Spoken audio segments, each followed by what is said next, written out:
This week on Standing with Turtle. And on a little girl's deathbed, I made a promise that said that we would do whatever we could to make sure that that was taken care of.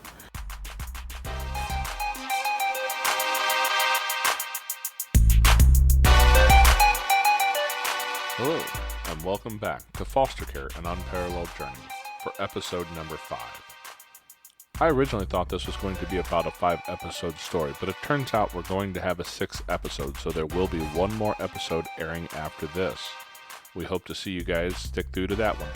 If you haven't already, make sure you go back and listen to the first 4 episodes before this one, and the whole story will make a lot more sense. As always, be sure to go by jasonmpalmer.com. Check out the blog over there. We have some podcast information when it becomes available, and the Facebook page. And don't forget to download the episode and leave us a rating and review on Apple Podcast, Stitcher, Spotify, Google Play, or wherever it is you get your podcast from.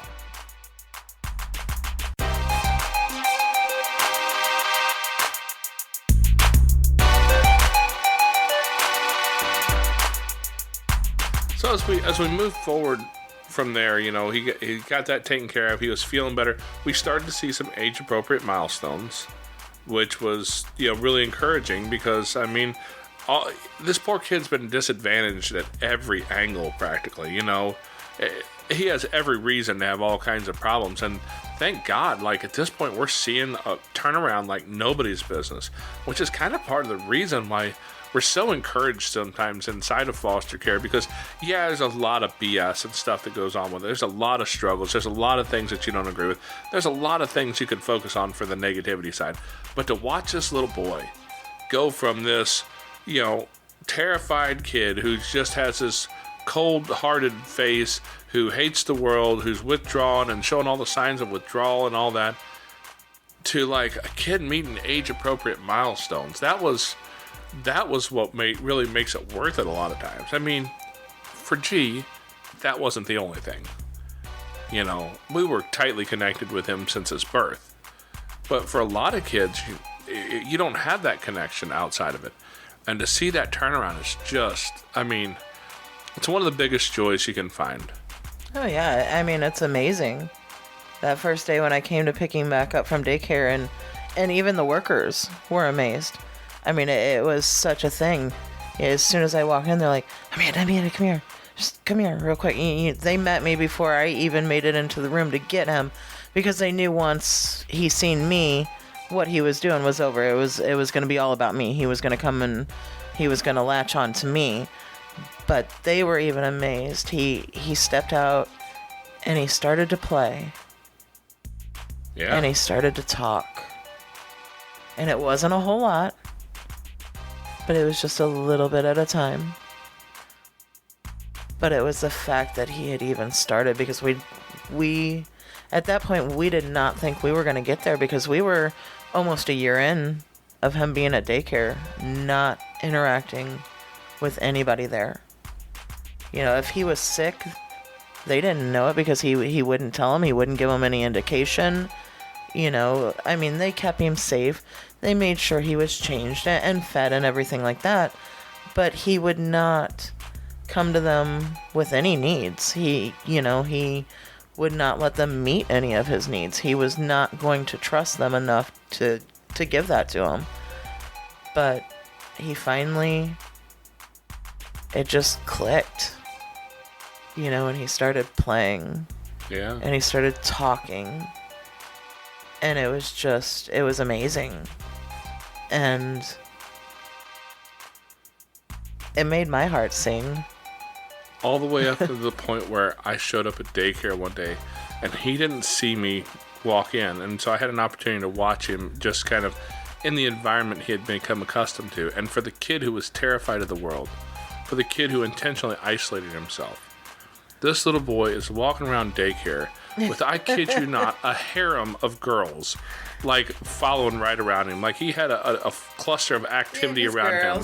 He had this group of girls who looked I don't even know. I don't remember having that problem when I was a young man, let alone a kid. But this boy had probably 4 or 5 girls at least who would just kind of hang around him, and he would interact with him, and it wasn't anything more than the fact, I think, that he had finally learned to connect with some of these other little people in his life that he felt were at least safe places, and he could find some value and worth in having other people around.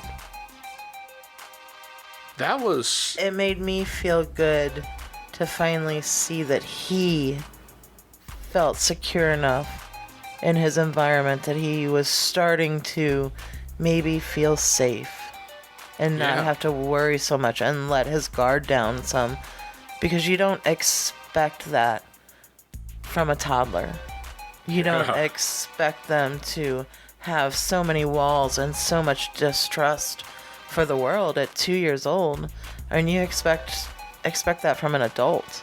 Yeah. You expect, some of that maybe from a teenager even, but not a toddler. And so when he finally got to that place where he could relax and let his guard down a little bit, it's part of the reason why we do what we do, is those moments. Yeah. You can't buy those moments.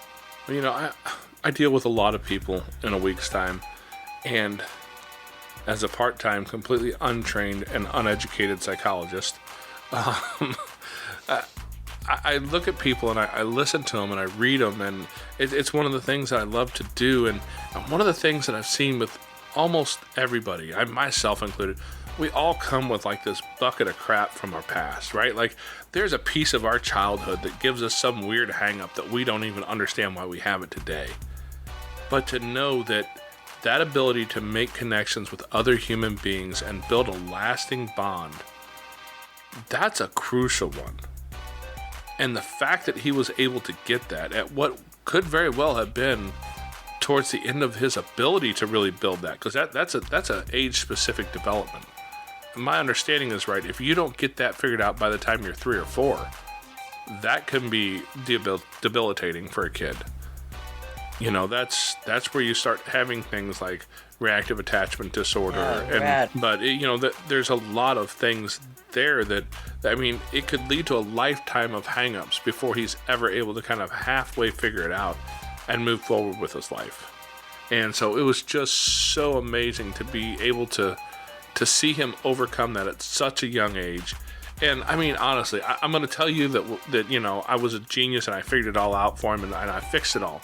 But the truth is that all we really did was like we showed up and we gave him a place to stay that was warm in the winter and relatively cool in the summer, and had some food on a regular basis and gave him the interaction and a little bit of love. And that's all it really took.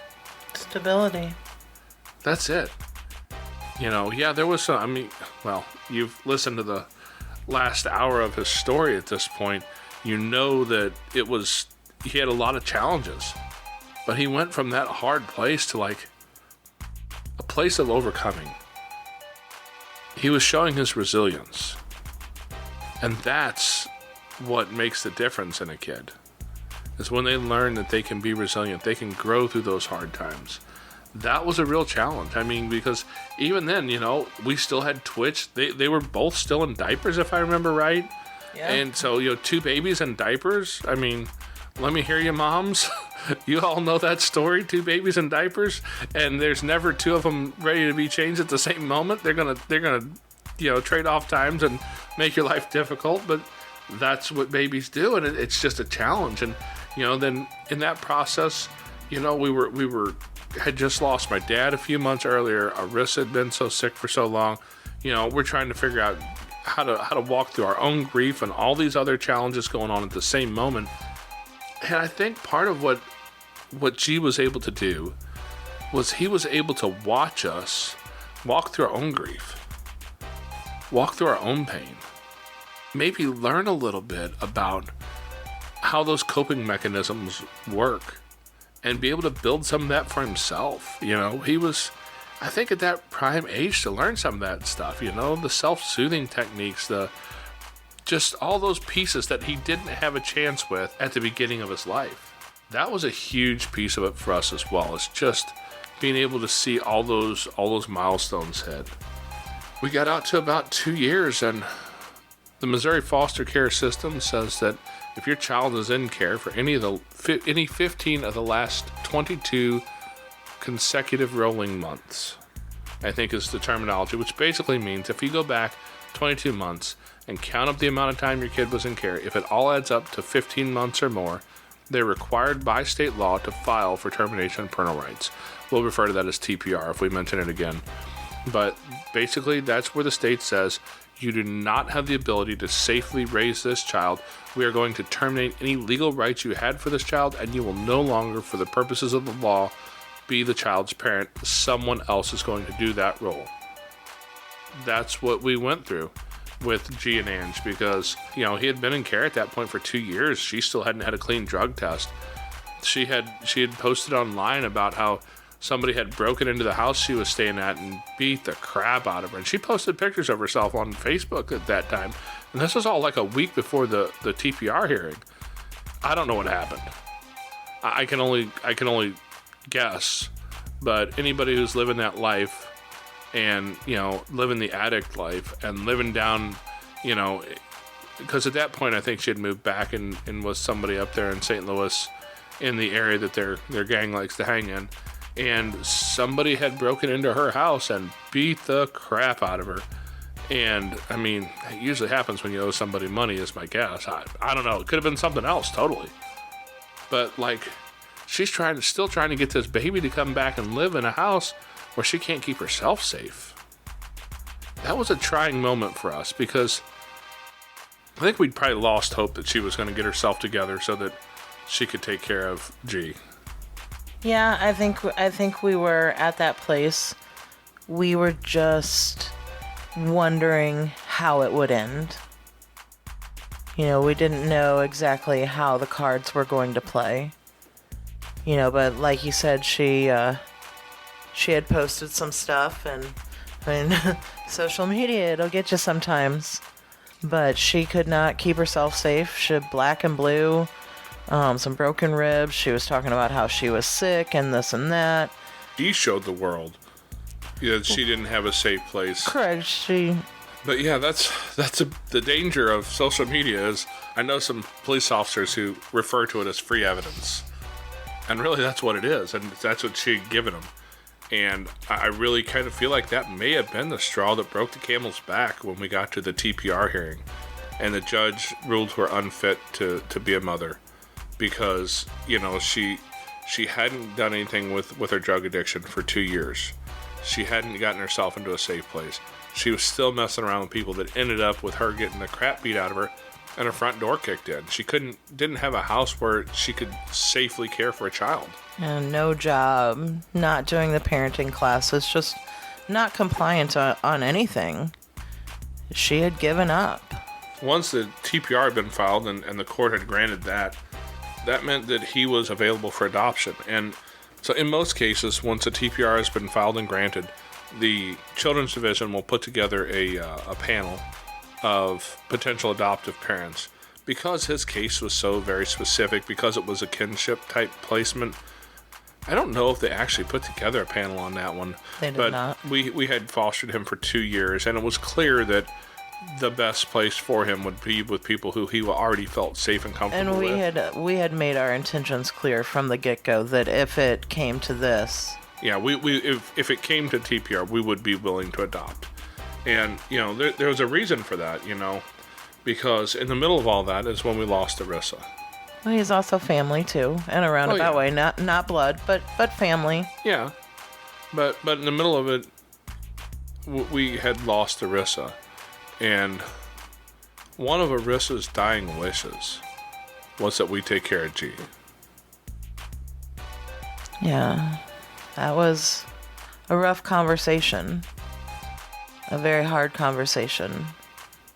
And I'm not going to get into what that all entailed, what it looked like, or anything like that, other than to say that I don't wish it on anybody. But one of Arissa's stipulations that she asked of us is that we made sure that G was always safe and that he was always taken care of.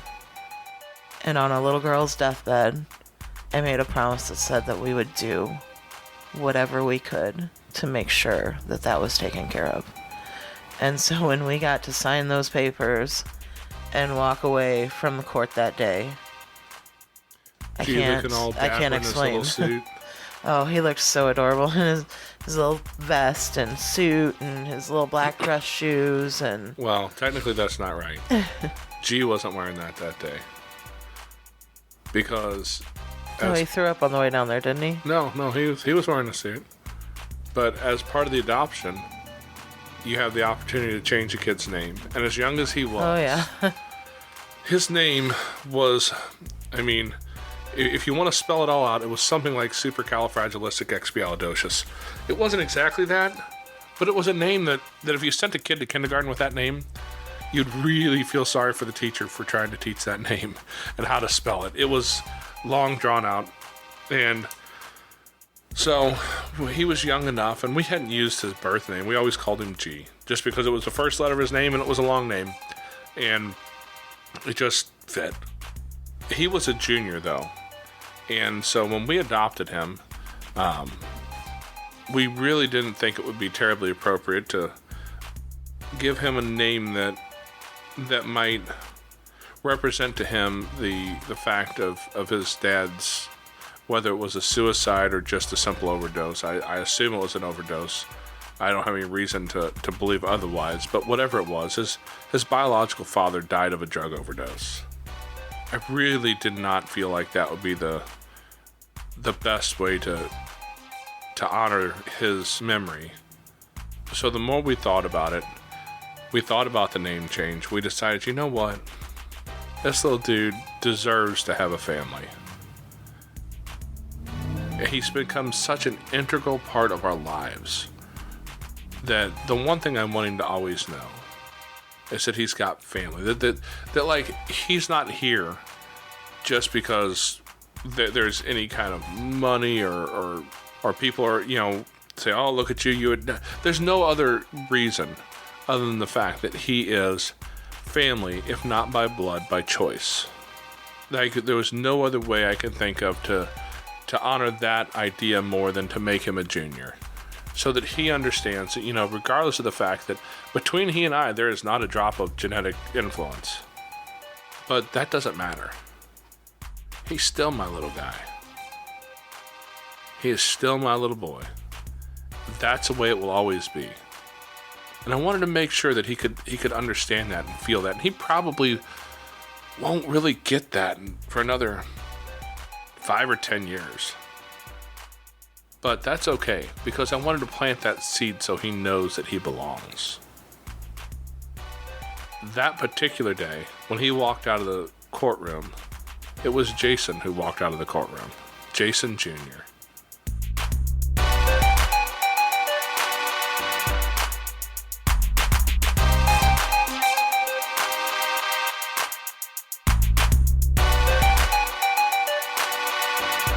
Thanks for listening in to this week's installment of Standing with Turtle.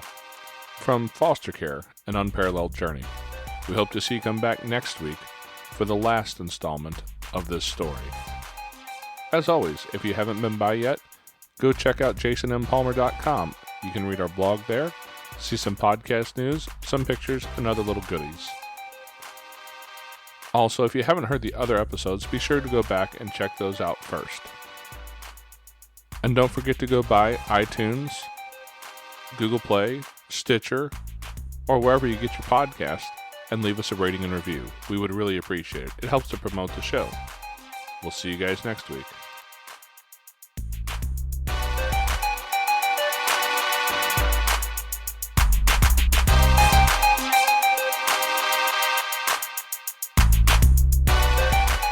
Next week on Standing with Turtle.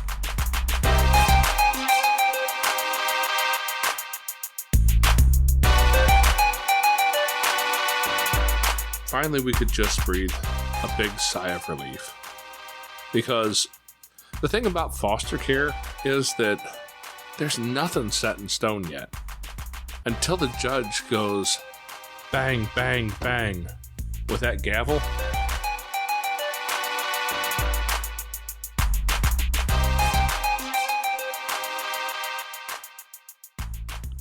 And as always, if you know a child in danger of being neglected or abused, be sure to contact the authorities. Call your local police department or 1-800-4-CHILD. That's 1-800, the number 4, a child.